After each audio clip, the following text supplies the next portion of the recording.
Muy buenos días para todos, nuestros asistentes presenciales y nuestros asistentes virtuales. Les damos la bienvenida a lo que será la cuarta sesión de nuestra Cátedra Colombiana de Psicología Mercedes Rodrigo 2014. Para esta ocasión, nuestra invitada especial es la doctora Angélica Dueñas.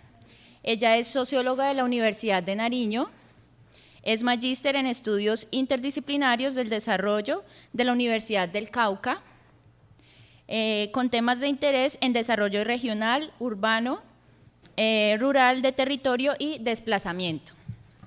Es docente investigadora de tiempo completo en la institución universitaria CESMAC de Pasto. Ha participado como ponente en eventos nacionales e internacionales. El año pasado, en el 2013, estuvo invitada en la Ciudad de México en un taller sobre territorio en la Universidad Nacional Autónoma de México y en la Universidad Autónoma de Chapingo. Y finalmente ella nos trae en la mañana de hoy una ponencia titulada La reconstrucción territorial en el marco del proceso de paz. Sin más preámbulo, de nuevo bienvenidos a todos y le doy la palabra a la doctora Angélica Dueñas. Buenos días a todos y a todas los asistentes a este escenario y a los que nos acompañan en el espacio virtual. Solo una pequeña aclaración, todavía soy candidata a magíster de la Universidad del Cauca en estudios interdisciplinarios del desarrollo.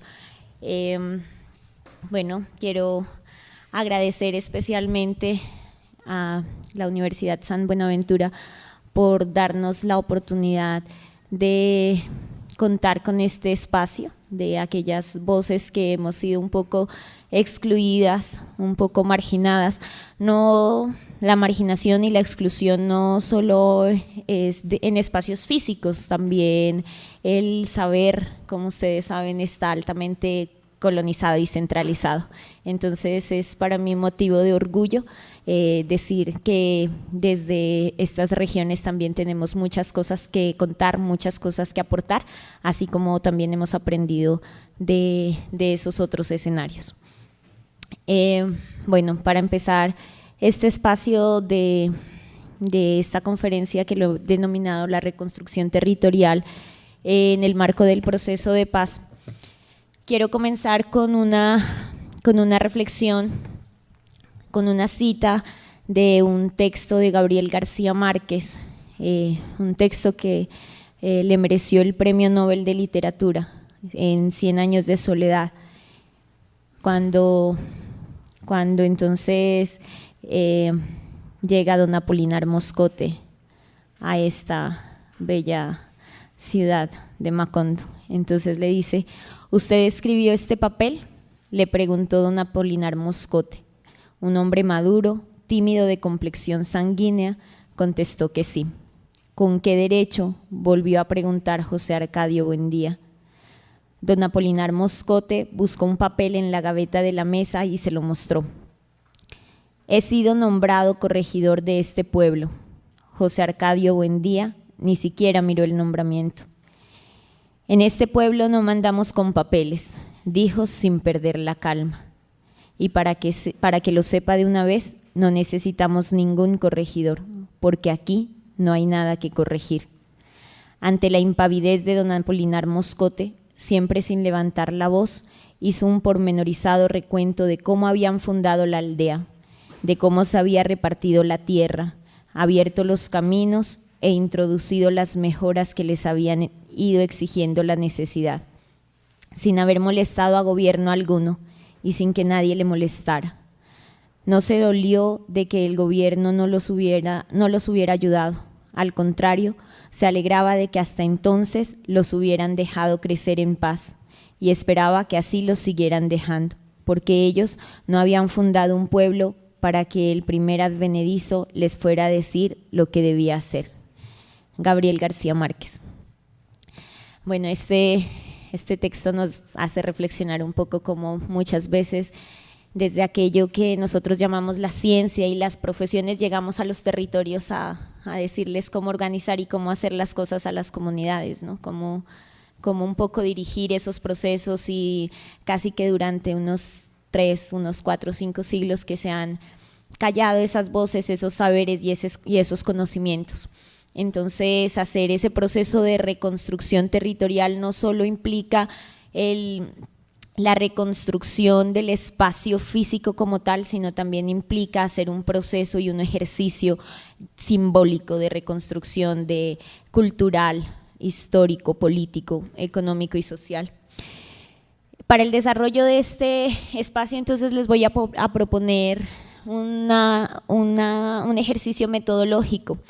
Los campesinos y algunas comunidades indígenas, cuando les preguntan sobre la línea del tiempo, contrario a lo que nosotros desde nuestra racionalidad occidental pensamos, que el futuro está, que el presente es el hoy, que el futuro está enfrente y el pasado está atrás. Para las comunidades indígenas campesinas, para algunas de ellas, el pasado está frente a ellos, porque es lo que pueden ver, porque es lo que se puede hablar, y por eso lo ubican frente a ellos.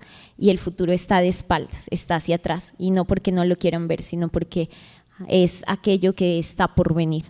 Entonces, vamos a ver, para poder hablar del proceso de reconstrucción territorial, es necesario hacer un recuento, entonces, un poco en primer lugar, en clave de memoria de esa historia, ver qué es lo que tenemos que construir, por qué estamos donde estamos hoy, de qué nos han despojado. Y Renan Vega Cantor, un intelectual, un académico colombiano, nos propone analizar 5 categorías del despojo. La primera categoría del despojo o de ese proceso de despojo que nos han hecho es la expropiación de la tierra, despojados de la tierra. Pero no solo eso, también se propone o se hace desde esta época de la colonización una expropiación del cuerpo de los seres humanos, una expropiación del producto del trabajo, un despojo del tiempo y las costumbres, y un despojo o expropiación de esos saberes ancestrales, de esos saberes tradicionales. Veamos qué vamos a entender entonces, o qué ha pasado esto que por muchos ha estado documentado, escrito y con bastantes cifras, la expropiación de tierras, que no es la de hoy. O sea, nosotros hemos sido expropiados y expoliados desde hace muchos siglos atrás. Y entonces una comunidad indígena, en algún proceso de reflexión con sus comunidades, nos cuentan esto. Dice, cuando ellos llegaron, nosotros teníamos la tierra y ellos tenían la Biblia. Nos dijeron que cerráramos los ojos. Cuando los abrimos, ellos tenían la tierra y nosotros la Biblia. Y así, poco a poco nos fueron quitando nuestros territorios. En esa época, la expropiación del oro, de las minas, de todos los recursos que desde la colonia sirvieron para soportar que fueran hoy el centro del desarrollo en el mundo entero. Entonces, esta expropiación lleva mucho tiempo. Después, con el proceso de independencia, esto solo cambia de manos. Es decir, en Colombia, aunque en América Latina se haya resuelto el problema de tierras y de reforma agraria en los primeros 50 años del siglo XX, en Colombia todavía no está resuelto. En Colombia todavía el problema de las tierras es un problema latente que no se ha podido resolver desde una forma justa, equitativa, y no solo eso, sino que cuando se habla de una restitución y de una reforma de tierras, lo que les están dejando a nuestras comunidades, a nuestra gente, son las tierras que quedan en las laderas, no las mejores tierras para producir, sino las que están quedando de más, las que están abandonadas, y eso, las mejores tierras las tiene ahora el capital. Veamos un poco cómo se entiende la expropiación del cuerpo y por qué entonces no solo hablamos de esa expropiación de la tierra. Pues como ustedes saben, el proyecto de modernidad y de colonización es constitutivo, la colonización constituye este proyecto de modernidad. Y cuando hablamos de la expropiación del cuerpo, estamos hablando de ese proceso en que a los afros, a las comunidades afrodescendientes las esclavizaron y las sacaron de su territorio para traerlas a América Latina. Pero también estamos hablando de nuestras comunidades indígenas que fueron fuertemente violentadas por por los conquistadores que llegaron y que fueron sometidos a todos los trabajos físicos y que diezmaron no solo en la guerra, sino que también cuando los obligaban a trabajar en las minas, en todo el proceso de saqueo del oro. Ese proceso de despojo entonces sigue siendo latente hoy con todo el tema de la migración y del desplazamiento que hoy en otras latitudes se vive en nuestro territorio y del que siguen siendo objeto, al igual que siempre, comunidades afros, comunidades indígenas, las que hoy son denominadas como los otros. La tercera categoría, expropiación del tiempo y de las costumbres. Y este es un tema que hoy más que nunca nos toca a todos, y es como este sistema mundo moderno, este sistema capitalista nos ha robado el tiempo del compartir, del vivir. Entonces hoy nos encontramos en un círculo vicioso donde lo más importante es trabajar, trabajar y trabajar, porque el que no trabaja pues sencillamente no puede consumir, y el que no consume pues no está aportando al capital. Entonces el que no lo hace pues es sencillamente un vago, una persona que no aporta. Entonces hoy la economía no está al servicio del hombre, sino el hombre al servicio de la economía. Entonces ese círculo solo nos lleva a pensar en que cuando salgamos vamos a ser profesionales para poder trabajar, para poder ganar, para poder comprar y para poder nuevamente trabajar, comprar y mantenernos en ese círculo vicioso que es el que alimenta la ganancia del capital. Sin embargo, hoy, o mejor aún, hoy aún se profundiza ese gasto del tiempo, esa inversión del tiempo, esa expropiación del tiempo con el idiotismo tecnológico.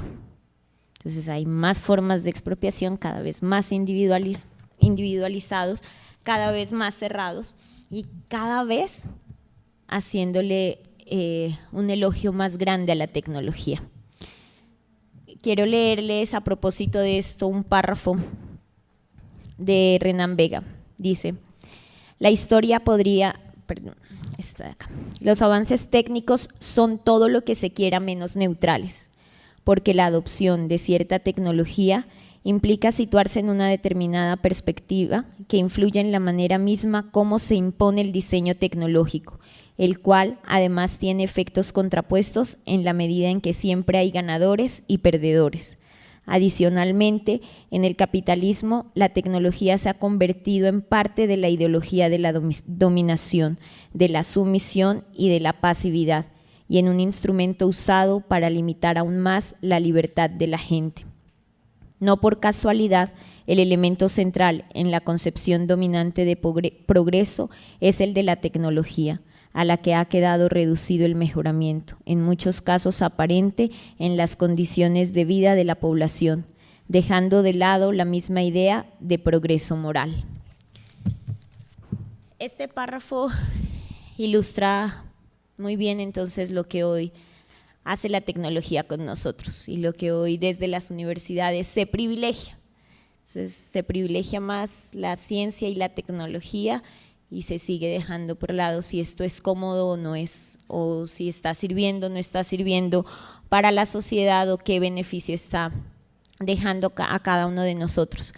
Entonces, estas contradicciones son propias del sistema, así como hay algunas ventajas que nos permiten a nosotros aprovechar y hacer mejor o más fácil nuestra vida, también quedan excluidos ciertas personas de estos avances. Qué interesante sería que la ciencia, en lugar de estar pensando en la ciencia en sí misma, porque sí, en inventar, se detuviera también un poco a pensar para ir de los artefactos a las personas y saber para qué.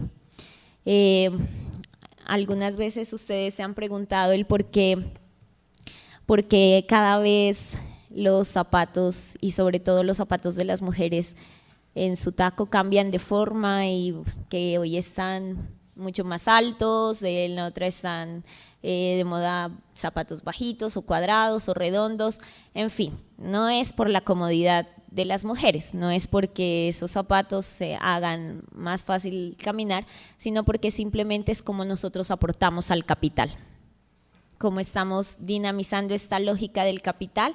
Y prácticamente en la época de más o menos los 50, 60, los ingenieros industriales crean la teoría de la obsolescencia para poder hacer más apta, más rápida la fluidez de la ganancia del capital. Y la teoría de la obsolescencia implica que los aparatos cada vez tienen menos tiempo de vida útil y tenemos que cambiarlos. Cada cuánto cambiamos de celular porque ya no nos sirve, porque no está de moda, porque no estamos en el tiempo que debería ser. Y esa es la lógica en la que nos pone el capital. Nos ha ido despersonalizando cada vez más, nos va enajenando, nos va despersonalizando, deshumanizando también. Es triste hoy ver que incluso el amor es hoy virtual y hasta las relaciones sexuales son virtuales. Y entonces es como el capital se va aprovechando de cada uno de esos espacios de nuestra vida, de nuestro tiempo, y como nosotros desde la ciencia también lo permitimos y lo justificamos, diciendo que hemos avanzado y que hemos progresado, que hoy es más fácil estar conectados, y estamos conectados, pero estamos cada vez más lejos de las personas que están junto a nosotros, que están al lado de nosotros. Entonces, ese tiempo también hace parte de la construcción territorial, hace parte de todo lo que nos están quitando, porque es el tiempo que nos quitan para compartir en comunidad, para el disfrutar y el vivir, para poder producir. Porque el que no produce hoy, sencillamente no está dentro del capital. Y estamos criticando todo esto. Y aquí quiero hacer una última anotación puede ser un debate, un tema muy controversial, pero quiero plantearlo. Es